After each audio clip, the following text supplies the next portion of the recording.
This week on the Dan Le Batard Show, we tackled the topic, is Dan Le Batard washed?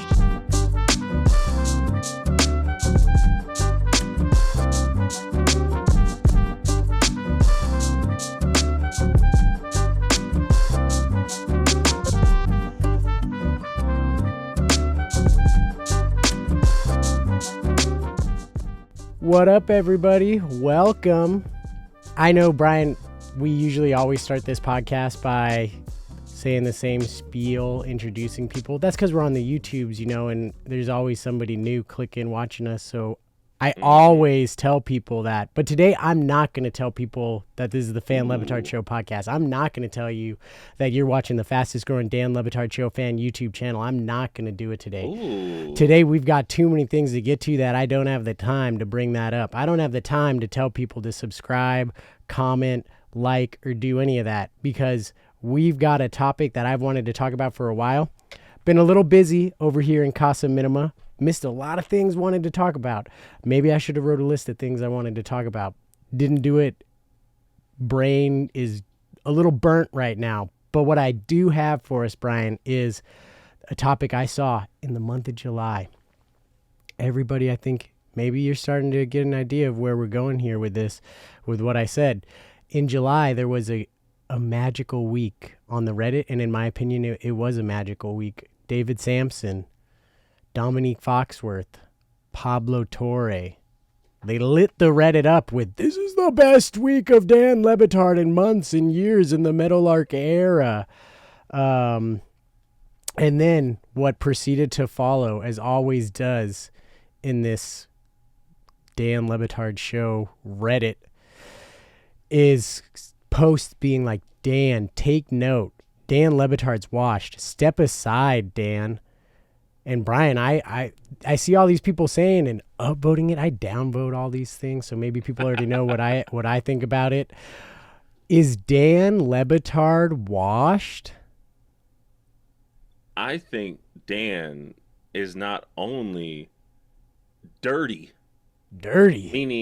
meaning the opposite of washed. I see. But I think he is in peak form for someone who has reached the elevated status that he has. Dan, what Dan provides for this show, what Dan provides for this company, what Dan provides for the industry is something that I look around at the landscape and I don't think there's ever been a time where it's been more necessary. I look at these goofballs. I'm going to call them goofballs, jokers, in the words of Juju Gotti. These jokers. Jokers of the day. I don't get how exactly.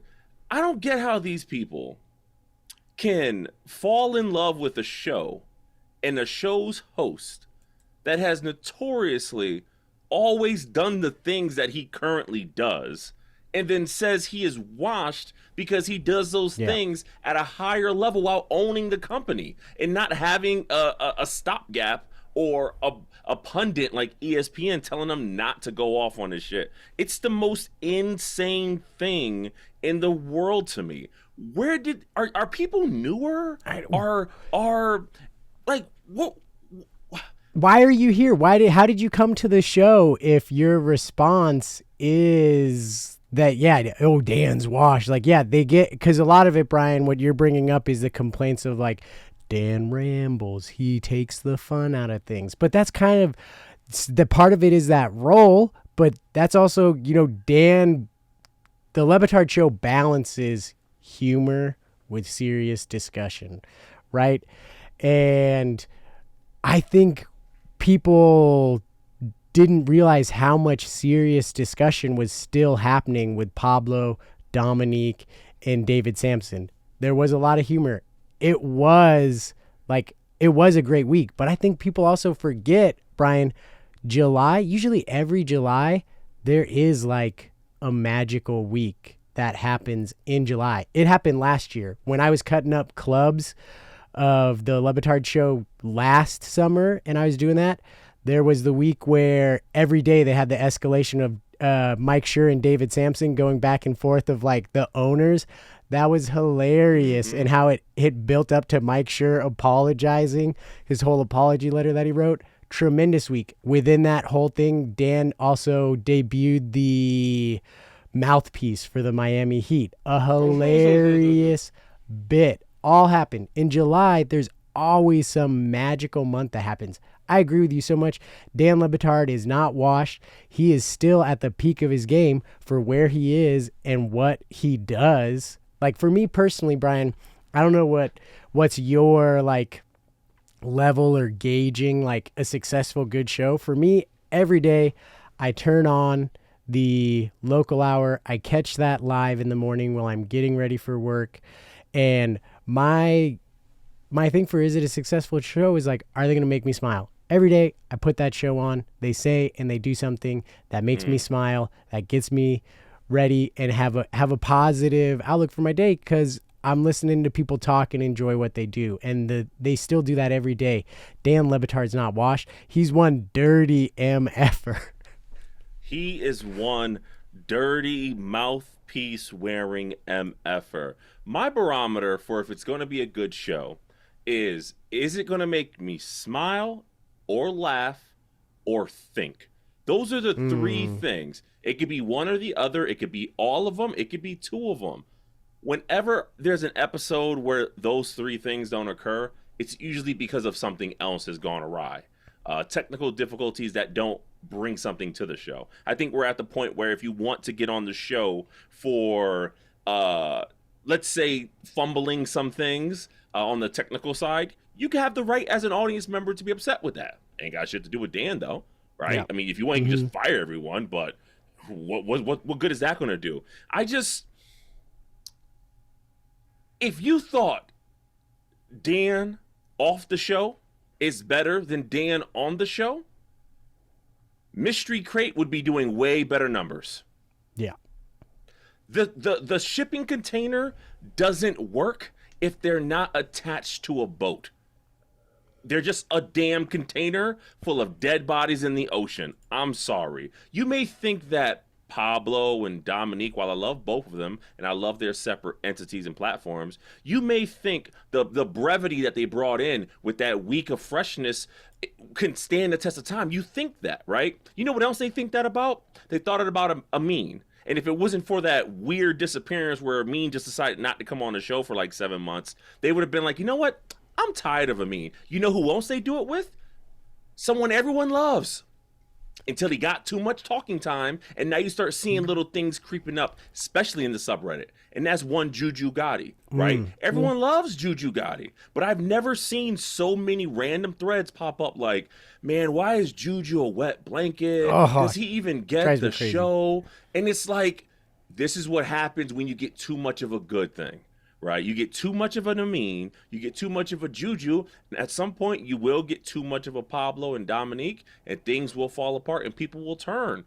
It's just what people do. And what I say is, if you're a fan of the Dan Le Batard show with Stugotz, you gotta ride with the man's name first. What are you a fan of? Antics? Antics are antics when there's no one being serious. When you if we gonna joke about everything, it's never a joke. It's only a joke when there's time to get serious. You gotta have that contrast. Too much of a peanut butter and jelly sandwich, too much of a peanut butter, and the peanut butter jelly sandwich is just a bunch of peanut butter on bread with a little bit of jelly. Nathan. I couldn't agree more. You're going to be sitting there. You won't. I said I couldn't agree more. Okay. I don't think I said a name. But what was happening, Brian, is you brought up, my brain was like, you put the idea in my head of eating a peanut butter sandwich. And what happens when you eat a peanut butter sandwich, Brian? Your tongue gets stuck to the roof of your mouth. Okay. You can't talk. That's what happened to me, Brian. You put that in my brain. And my mouth just instantly started like sticking to the roof of my mouth. But I loved your list of good things. Like, when the show makes you think, that's absolutely a good thing. And we're right now in the middle of reliving some of those good things, right? Sueys. For me, I love every year they put on the Sueys. For me, every time they go back and they play that, to me, it's again just like confirmation for me that the show's still great. So many great moments. They've already debuted a lot of categories. Personally, I've got my fingers crossed because I did get a parody song played on the show, but it's not 100% guarantee that that thing's going to get Suey nominated because Streeter and Yeti just put out so many different songs here. Got my fingers crossed. If they don't nominate it, it wouldn't be the end of the world, but it would be fun for that to be nominated. So I think everybody is looking forward to the musical category as one of the favorite categories. But has there been anything, Brian, for the Sueys that's stood out to you? Other than time, right? Like if we were able to attach anything we wanted to accomplish in life with the time that passes while enjoying a show like the Dan Le Batard show with Stu Gatz, we'd accomplish way more without thinking about the doldrums of actually doing said thing. If I said every time I would listen to an episode of Dan Le Batard show, I would do 10 push-ups, then you understand how many push-ups I would have done in the last year, and it wouldn't have felt like it. Because when they talk about these damn moments, I go, that was this year? Mm-hmm. How long ago was that? And they're like, that was in July. And it's like, how long ago was July? It's just, we're in this weird state where time doesn't mean anything. And it's further confirmed when I see these best of compilations at the end of the year with the Sueys. I'm actually in the process of doing my voting live on air as we speak. Best revelation. Oh, wow. Best revelation. I hope this doesn't get thrown out because I'm revealing it. Best revelation to me was Roy Bellamy's shocking pseudonym. What the Jack hell Spade? What the hell makes Roy think that he needs a pseudonym? Like, and then why that one? It's yeah. What are some of your other than the about the Andrew Streeter thing? Andrew Streeter to the musical category is Stu Gatz's fake laugh to the best laugh category. It's just shotgun pellets. You just spray and hope you hit something. Outside of the musical one, because you know you're in there, what is a category you look forward to hearing every single year? I love the best dismissal this year. I think the one that stuck out to me that I enjoyed the most was Billy Gill's dismissal of Wales. That was a good one. A recent one. Yeah, a recent one. Yeah, that one cracked me up like so much when he did it, that when they were going through it, I was waiting for it when they said it, like, yeah, that's still my favorite one. So best dismissal, I mean, awkward moments was a good one. You go through that and I was like, Mike Ryan's in there a lot, and we personally is it awkward or is it uncomfortable? Best uncomfortable. You're right. It is best uncomfortable moment. Yeah. I like those. I think it's funny, and we got to experience one of those firsthand in our last show when Mike Ryan joined us. That'd be our Suey nomination for most uncomfortable moment for this year. There's one where like Mike was talking about their queuing. I couldn't remember all of it, but I liked the one where he was talking about the people going to videos that they're not ready to queue and asking, can we just do show?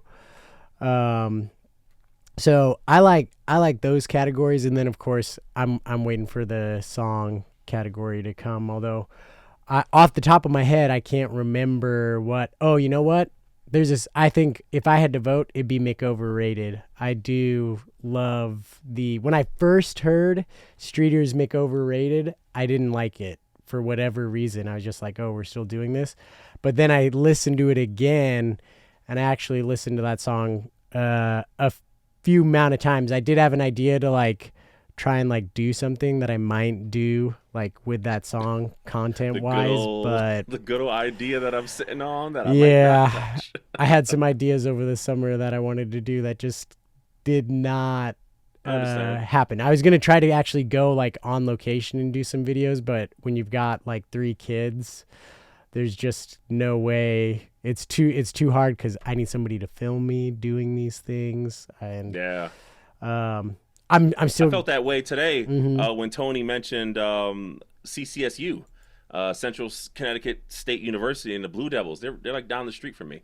I was like, how does this fit into anything? He really spoke about it for like it was just against the spread segment. It didn't really matter, unless once again, they're against the spread, bellies up because of one leg.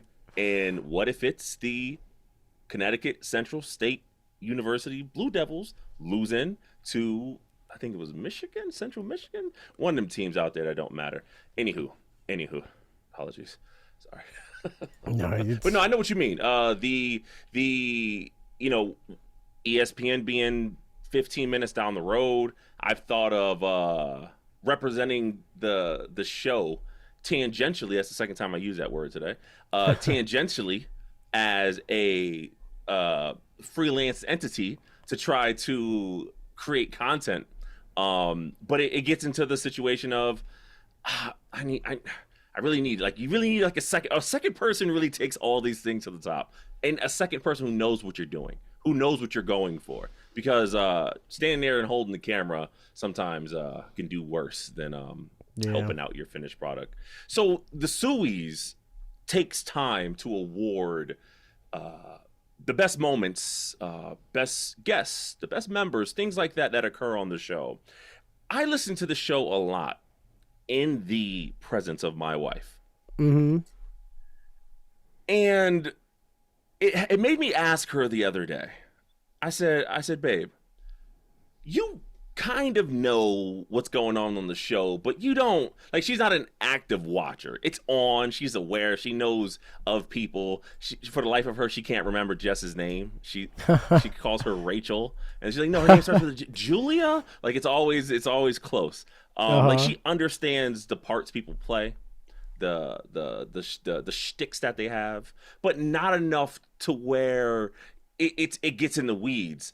And I had asked her the other day, I said, do you think you could give me a top 5 list of your favorite members of the Dan Le Batard universe?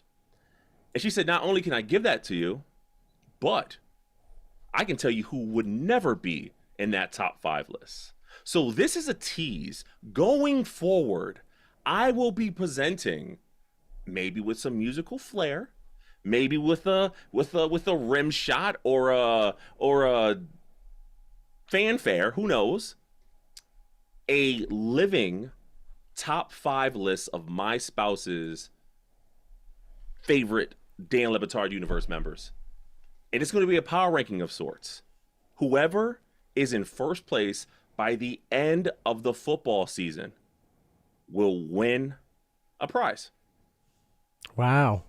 Well, do you have the prize that they're going to win?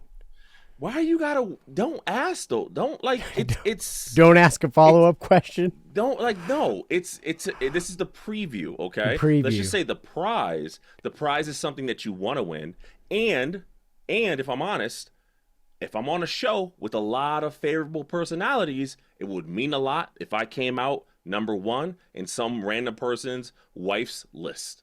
Yeah, So, and in fact, you guys, I'm going to tell you right now, Brian already knows what the prize is, but he's not going to tell you because it's a tease, and that's my fault. You tease people, right?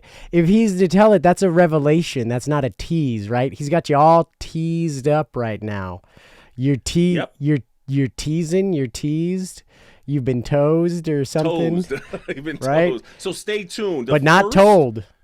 The first listing of those power rankings will be available on our first episode during the opening week of football. And So stay tuned. we're gonna start being back a lot more regular here, folks. It's been like kind of one episode a month here, but the fastest growing Dan Le Batard show, you know, we've been more regular. We're gonna be more regular. Little constipated on the creation side there, but that's okay. That was a good flub when I forgot about that. Best mistake with the guy who said I've been constipating on it instead of concentrating. I don't remember who said that. It was Bud Crawford. Yes. Yeah, and that's a man that like you can only correct on the phone, right? Like it gets it gets it gets a little topsy turvy when trying to correct a trained artist of hand to hand combat. You know who else has been acting like a trained artist? Who, Brian? Jeremy Taché. We like Taché. We like Taché 1 and Taché 2. They've always been big supporters of what we do. And they're just generally good people. Jeremy Taché has been hosting the Pitch Clock. The Pitch Clock, a little 15-minute segment thrown haphazardly sometimes on the back end of some episodes where Jeremy and either other members of the show, other members of the Dan Le Batard verse, David Sampson, will talk baseball. Before we got on here, I was talking to my man Nathan. I said, Nathan, why does it feel like everyone's like treating our current end of August, early September as if no sports is going on? We got the WNBA. We got football coming back. Baseball actually matters now. And I think one of the rare times... And Battle Court's coming back too, Brian, but more on that later. Ooh, that is a toes. And I think the perfect way to shine some light on the sports that are currently going on is tipping a cap to the work that Jeremy has been doing with the Pitch Clock. You said you're a big fan of the Pitch Clock. Tell me about it. What's your thoughts so far? What have you been hearing in the streets? Yeah, Brian. I was actually going to say I listened to it, but it's hard for me to connect to the Pitch Clock because I don't have that. Like, they have the game. I think it's a creative thing, but it doesn't connect to it because I don't know the names. I don't know any of the answers to the questions that they're doing. I think I can see a lot of work and effort and fun goes into it, and so I always listen to it, but it's one of those things where, like, I'm multitasking while I'm listening to the Pitch Clock. No offense to it. It's just, I don't have those connection points. I don't care. It's like, if they were doing a game of, like, name 2020's highlight players, I'd be locked in, Brian. No way. Totally locked in. You think you could do assess the clock? For 2020, for just... You think you could do the that's Cesta Battle cycle? Core, Brian. Of course. The Cesta cycle? Oh, dude, my God. Does anybody know more? Like, nobody knows more high than me, bro. All right? But we'll get to that there later. I've appreciated the production of it, but toes. For me, it's just the games, like, I don't really get into the games because I don't know the answers at all. I have no clue. So for me, you don't swap out the sport. I like to swap out the sport. I like to go, damn, I wish they were playing this, but in football. And then I like to guess the answers if it was a different sport. And football, that's how I absolutely, yeah. I think I'd probably still be like really bad at it. I'm impressed by like how much they like actually know. I'm impressed by how much people remember. Maybe I need to sleep a little bit more to improve my memory. Alpha brain. How do people? Brain. Yeah, I guess that alpha brain is really working for some people over there. So are you saying Pitch Clock is probably going to end up where Stupidity is, where Basketball Illuminati is? By the way, Basketball Illuminati, from what I'm hearing, is be back soon. Be back soon on another platform. Really? You heard that? What? So wait, are they talking about that on the OG then? Or on Count the Dings? Is that what you're hearing it on? Yeah. Because I like catch Count the Dings every once in a while, but it's not something I subscribe to and like listen to everything. So you're telling me, because I know Haberstroh and Amin and Mays are all on there. Which somebody do a life check on Oddball. Does that mean Oddball, which I would assume would be another one of those shows where because of this little downturn in NBA content, and let's be honest, we get that the WNBA matters and has never mattered more than it does right now with all the steam that's going on over there. But for some reason, it feels as if these shows that are predicated on basketball, it's like a 70-30 split. And if the NBA isn't providing that 70, it don't seem like the WNBA is providing enough juice. And that sucks because it is. There's so much stuff going on. What just happened with Kennedy Carter and Asia Wilson and that barn burner with Chicago and Las Vegas, Caitlin Clark getting into form. And also some videos coming out showing that Caitlin Clark might be a little dirty girl herself. Whoa, you can't talk like that, right? You just did it, so I supercharge it. Why is this? Why is it like if it was a boy and I said dirty boy, it don't seem offensive, but dirty girl sounds, yeah. Just I saw her hit somebody in the side of the head and was like, oh, looked a little sketchy. But anyway, we're coming down the final stretch. Did you ever announce your WNBA team? You know, I haven't because we just didn't. I have the WNBA League Pass, and I've watched some games and stuff. I haven't gotten back into it since the Olympic break, though. I will say that I've become a library man, Brian. I've been going to the library man. That's right. I've been going to the library like every couple of weeks, checking out some books, reading some books. Been getting on the apps, Brian. And you know what? It might actually lead to a new segment here, which we could knock out really quick because my library is actually part of the LA County Library. So I get on all these apps, right? And on this app, you know what book I found, Brian? And I could have got it as an ebook, but I got it as an audio book. I know what book. Tell me. The Ron Magill, Greg Cody Lion book. What? You nailed it. It must have been an abridged version, though, because it was only 2 hours long. Have you listened to the audiobook? Like, how'd you know this? No. Just a good guess? No. Just, your boy's thinking. What would be the other book? That is a good guess, right? We're the Le Batard Show, and it wouldn't be the books that guys. Stu Gott's personal record book. You can get it on Hoopla. So I listened to the audiobook, and check this out, Brian. Everybody knows I'm the Dan Le Batard Show's fastest listener too. I listen at 3 times speed, sometimes 3.5. 3.5 if you're David Sampson on Nothing Personal, because that's just one person, right? Hoopla. How fast do you think you can listen to a book on Hoopla, Brian? An LA County digital app. I would say no greater than times 3. Times 4, Brian. Whoa, that's nuts. So that's nuts. I listened to Greg Cody and Ron Magill's book in half an hour. Consumed. Who did the voice work? Was it one of them? No, it wasn't one of them. It was somebody else. It was not Greg or Ron doing the voice work.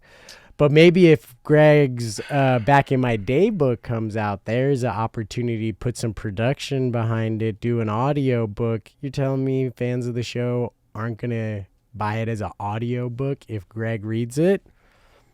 We're talking a lot of money, right? I don't know. Listen. But I've got Nathan Minima's 4 times speed book review. Here's my book review. It's going to be really fast, Brian. 4 times speed. It was really a biography of Ron Magill. They covered the story of Quasi in one chapter, and Quasi wasn't really mentioned again till the end, where they just summarized Quasi's story, which they covered in chapter 1, but the rest of the chapters just like about Ron Magill's life. And I'm like, this is a Ron Magill biography, but I think the guy's too humble to have it be like the Ron Magill story. So it's Quasi's story. But I'm like, Quasi's quasi Ron Magill biography. Brian, you're on. It's a joke. It's a